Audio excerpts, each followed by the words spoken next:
Yeah. Family, y'all. Just keep it tight, keep it tight, keep it tight. Oh, right. Yeah. Here we go. So Aristotle now, Plato's student. Aristotle's going to adhere closely to Plato. And his idea, for instance, in Protrepticus, how it is that we contemplate the forms and not imitations of the forms. So he's using this whole Platonic system. And in his book on philosophy, he talks about, he gives various arguments on the existence of the divine, drawn from gradations of the perfect, how it is that we take things, we judge certain things to be good or right, and that must come from something, and that must be essentially what our conception of God is, the divine. There must be this divine, this good with a capital G, from which we know that other things are good or beautiful or just. We looked down at some of Aristotle's works when he was teaching at the Lyceum in Athens, when he became a teacher himself. Some of the books that he wrote had to do with ethics, like his book, The Great Ethics, and like his book, The Nicomachean Ethics. So Aristotle was the first one of all of these to write a book on ethics. He's those who talked about ethics in different ways. He's the first one to write a book on ethics. So let's talk about Aristotle's ethics then, because that'll help us to understand virtue ethics. Aristotle's ethics are teleological. Teleological simply means that it's always with the end in mind. It's always oriented toward an end. So we're always thinking about the end or the goal of something. If I'm hungry, what do? I eat. Why do I eat? Because eating satisfies my hunger, and so it's a good thing. I eat for a reason. Follow me? Or if I don't eat because I'm hungry, maybe I eat because I'm just really depressed or stressed. We all had moments like that. So there are different reasons. It's always oriented toward an end, toward a goal. Getting drunk. Right? We talked about getting drunk earlier. Why does a person get drunk? Because there's some perceived good in that that leads that person to do that. They do it with the end in mind. So Aristotle is of the belief that actions are not right or wrong, good or bad in themselves, but that they lead to our good, to happiness, or not. For him, ethics is a branch of political or social science because all of us are living together. The question is, how do we live a good life so that all of us can get along and live as a society? The state's good is greater than the individual good. We aim for happiness. The challenge is that happiness means different things to different people, or different things to the same person at different times in life.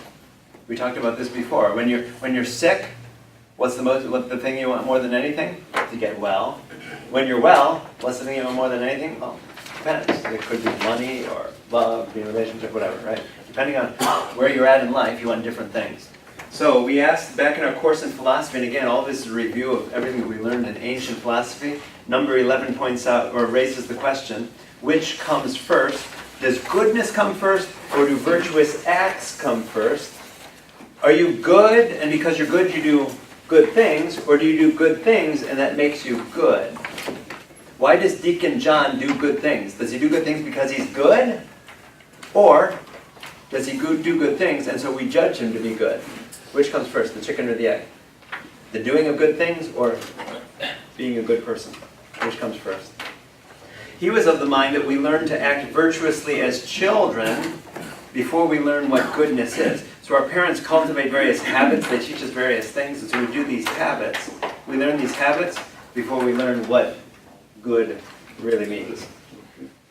All virtues are the means between two vices. We learned that, and we're going to come back to that in just a moment. But yeah, let's come back to that in a moment.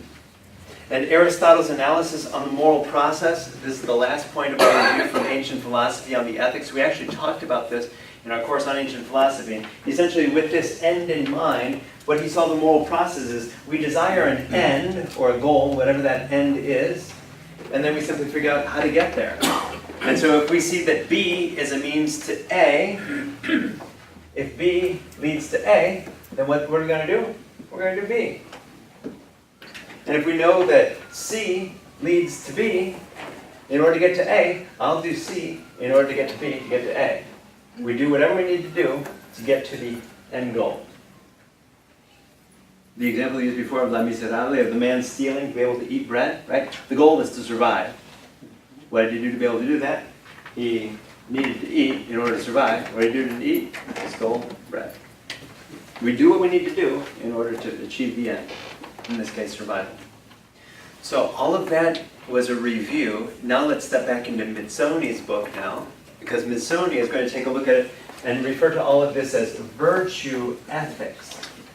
Because when these people, like Socrates and Plato and Aristotle, are talking about ethics, they're going back to what is virtue.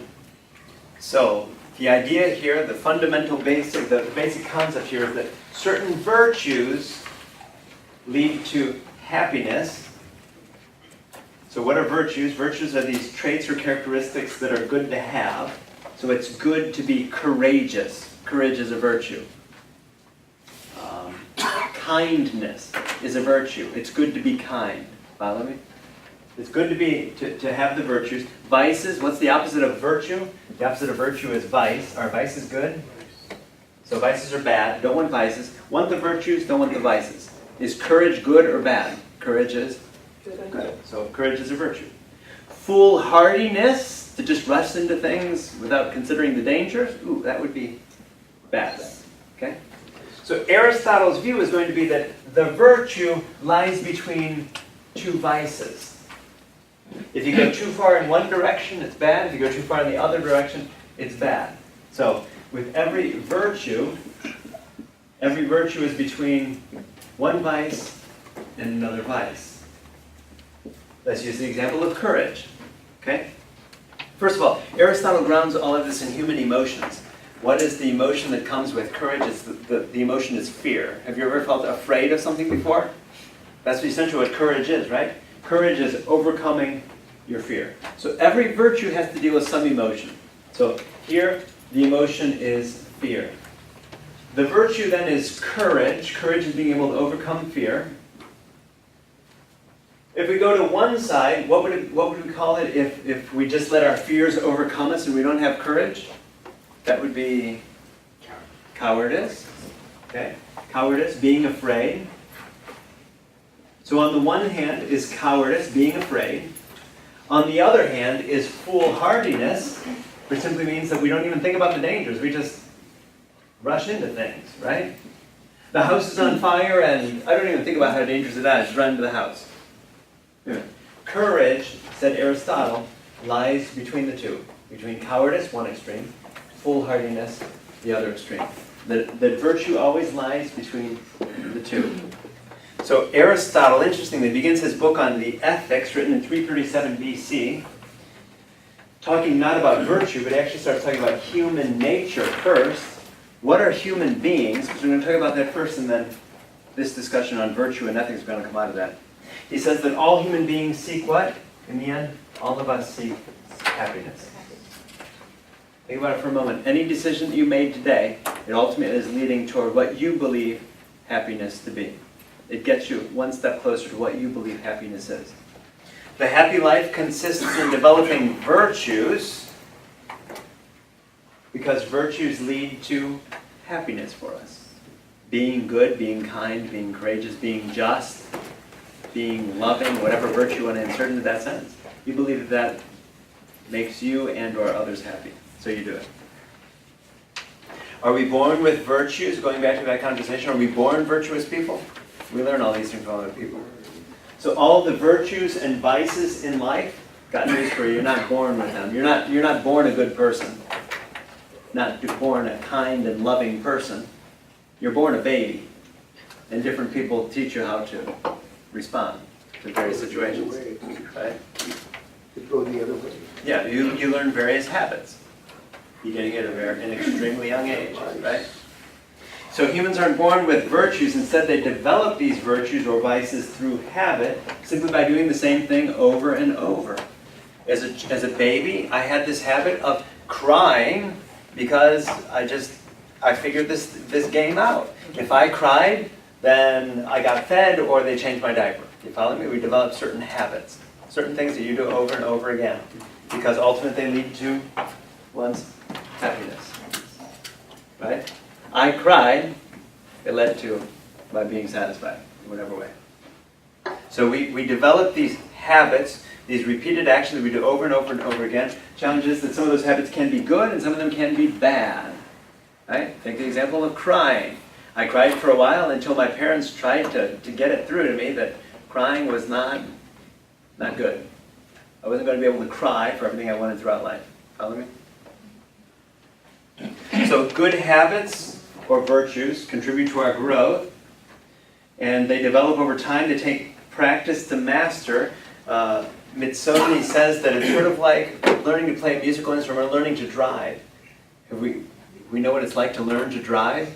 When you first learn to drive, are you speeding are you speeding all over the town? You're taking it more carefully. You're always looking in your mirror. Everything is more deliberate. Learning to drive is like learning virtue.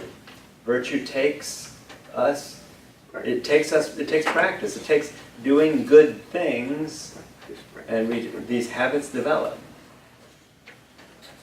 How do we learn these habits? We learn these habits by imitating others. We've all heard the expression monkey see, monkey do, right? What does that essentially mean, right? The monkey sees something and then does it. Isn't that how we are as children? As children, we see certain things and then we imitate that. People tell stories of how it is that their kids at home play Mass. Where did they get that idea? They went to Mass, saw Mass being done, they went home and played Mass.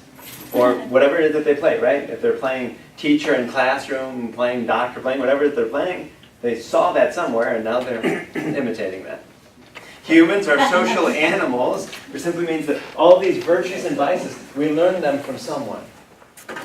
Every virtue or every vice that you have, you learned it somewhere. We start to learn, though, how it is that these virtues lead not only to our own happiness, but also the happiness of others. Right? To go back to the example of Deacon Roy, he's not totally selfish. He realized that not only does it make him happy when he helps other people, it makes other people happy as well. You follow me? When I give to a person on the street, that poor person on the street, not only do I feel good about having done that, but that person feels good too. You follow me? So virtues, it seems that virtues are those things that lead to my happiness or the happiness of others. Vice, then, is just the opposite. Vice causes harm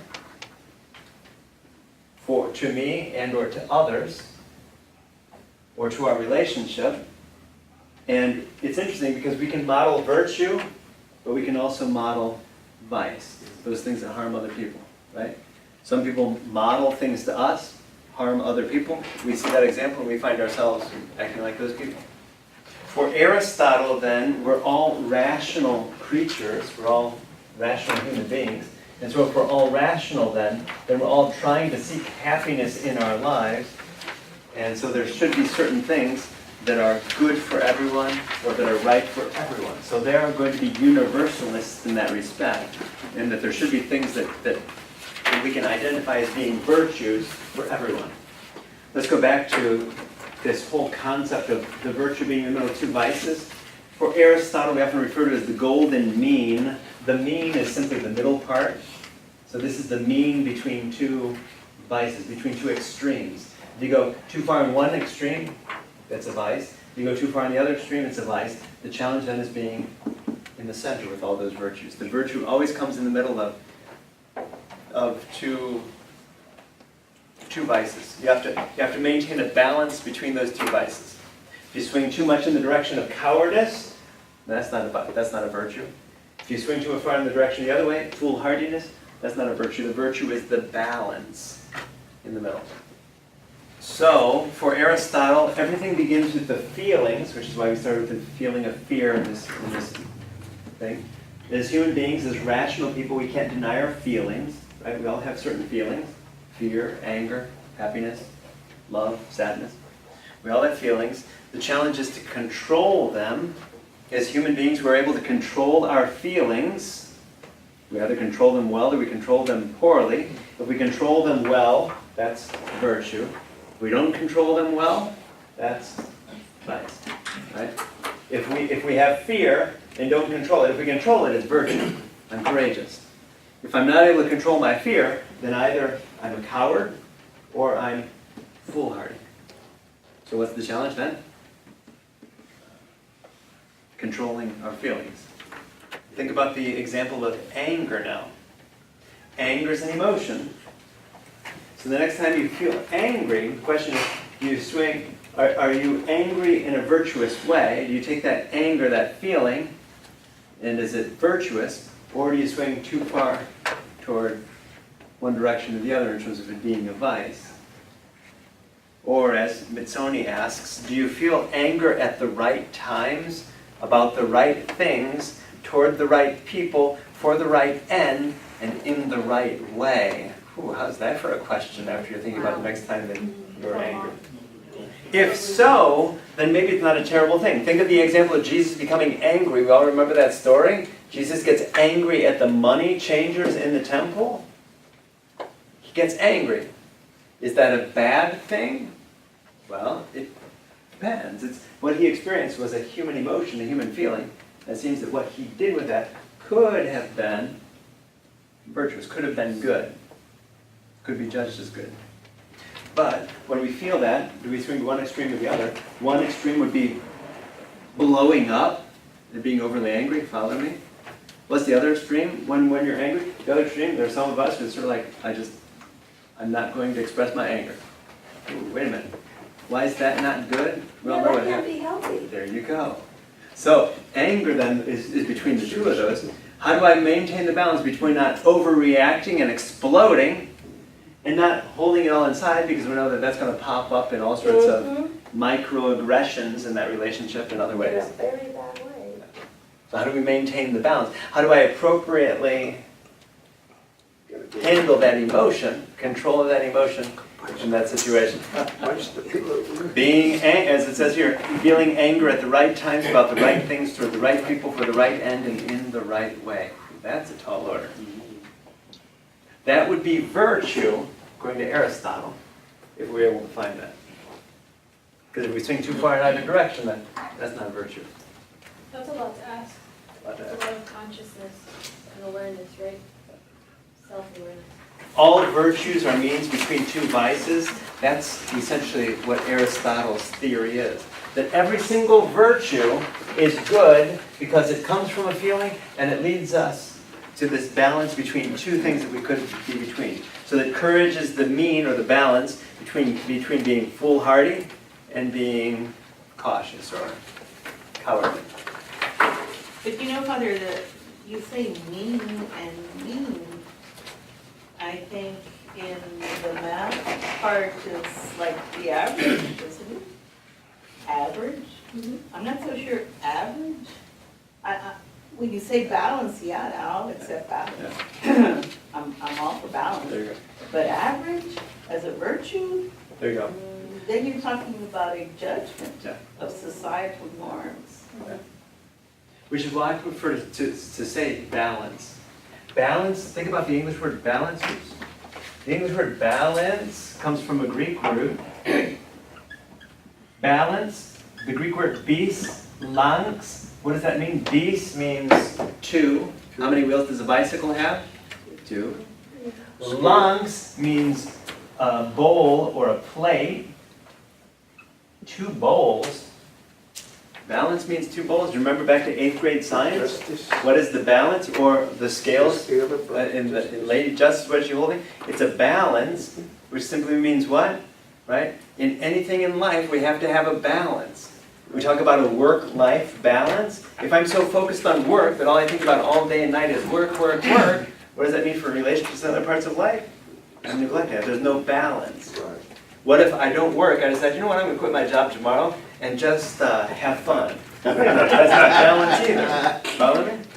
So the challenge becomes, how do we maintain balance in life? So for Aristotle, it's taking this emotion that we feel and not swinging too far in either direction. When I'm feeling afraid, what do I do with that? Do I allow myself to be overcome by that fear? Do I just disregard that fear and go in the other direction and be brave? No, that's foolish, right? How do we maintain a balance between the two? What about self-respect? Think about this for a moment. How it is that you look at yourself. Pride. Proper pride in oneself. being proud. I did something good, right? We have to have a balance here. We don't want to swing in the direction of being too proud. Oh, I'm just the best person in the world, I walk on water. But it's also not denying it. Oh, this false humility. Oh no, that's okay. It's not putting ourselves down. It's recognizing, you know what? I'm a good person. I do good things. There's a certain proper sense of pride. It's a balance between being overly proud and falsely humble. So balance, he has various ones that we looked at before, of how it is that these virtues then, for him, was simply maintaining a balance. When we feel whatever emotion it is, maintaining a balance between two potential vices. If you swing too far in either direction, it's going to be a vice. For Mitsoni, the analogy that he uses is a baseball bat. Think about this for a moment. Every baseball bat, and tell me if I'm lying, every baseball bat is different. Every softball bat is slightly different. So there's a sweet spot, I'm led to understand. I'm not a baseball player, but I'm led to understand that there's a sweet spot on that bat. Maybe you can help us to understand this, Andy or anyone else who knows something about sports. But that is to say, that if I'm holding the bat, there's an ideal spot at which I'd be hitting that ball on that bat. It's not going to be at the way end of the bat. It's not going to be where my hands are. They're going to be somewhere in between, the sweet spot. And that sweet spot is going to depend on the bat. The shape of that bat, the material of that bat, there are going to be different things that determine that sweet spot. So I'm interested that Aristotle, even though he was a universalist, essentially said it depends on the bat. He didn't use that analogy, Mitsoni does. But how it is with people too, that where this virtue is going to depend on the person. This virtue could shift slightly in either direction depending on the person. And maybe if my tendency is to be overly proud, maybe it's better for me to swing back more to err in the other side. What is virtue then? Virtue is essentially practicing that over and over again. So when I feel that feeling, whatever feeling that is, right? When I feel afraid, okay, rather than being cowardly all the time, or rather than rushing into the house on fire, okay, how do I continue to practice those habits of controlling those feelings? That is virtue. Doing it over and over and over again well. I can take the arrow and hit the bullseye once, and it was luck. Follow me? But to be able to hit the bullseye over and over again, that is skill. And that's how it needs to be with ethics too. For us to maintain the balance, it's not just, I felt fear and luckily I was courageous. It's developing that over and over again, so I hit that bullseye of courage rather than going in one direction or the other when I'm afraid. I feel fear, I'm afraid. Instead of going in one direction or the other, I am like that arrow hitting that bullseye every time. So this whole middle way, if you will, this golden mean here, essentially what's happening is, this is not only just something that we had in Greek philosophy with people like Aristotle, but in China, Confucius recommended a similar principle regarding virtues and vices. Buddha talked about the middle way. So how it is that in other religions, there are other people who are coming up with these concepts independently about how it is that there's something about virtue and something about walking in the middle rather than being out of balance. Compromise. The middle way. So, just to bring some conclusion then, the first part of this class we talked about relative and universal ethics. That was the conversation. Now, this virtue ethics is a whole different area insofar as we could take a look at ethics through the lens of relative versus universal, or we could take a look at it through the lens of virtue ethics. What are the advantages of taking a look at it through virtue ethics? Essentially in virtue ethics, we take a look at what it is that causes us happiness, and then essentially virtues are those things that lead to true happiness for us and for others. So that we could all think about this, okay, if whatever I do or say, essentially the question is, does that lead to happiness? And if so, then that would be good. If it doesn't lead to happiness, not good. So if I call people names, Juan is the son of a motherless goat. Okay? Did my saying that lead to happiness? If not, then it's probably not good. So how interesting that the judgment in virtue ethics is whether something leads to happiness for myself and for others. And if so, then we label it good. If it harms myself or others, we label it bad. With virtue ethics then, essentially we formulate the list then of virtues. So everyone is going to have their own list of virtues. If I told you to take a moment and write down, make a list of virtues, every list would be different. Which is why it's fascinating. What Mitsoni points out in his book then is how it is that different people have different lists of virtues. For Aristotle, his virtues were courage and temperance, gentleness, modesty, righteousness, etc. We can read them all there. Christians have a different set of virtues. For Christians, those virtues are faith, hope, love or charity, prudence, justice, courage, temperance. Those are Christian virtues. For Christians, those are virtues. Okay?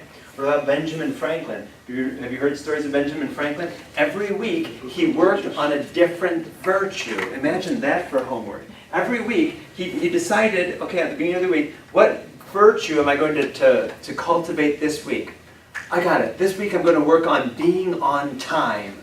That's the virtue I'm going to cultivate. I'm going to practice that all week long. That's what Benjamin Franklin did. Was he thought of a virtue? But it's not on anybody's list being to class all the time. I guess that was my own. Right? But that's essentially what Benjamin Franklin does. So to take ones that he really did use, for instance, silence. Ooh, think about that for a moment.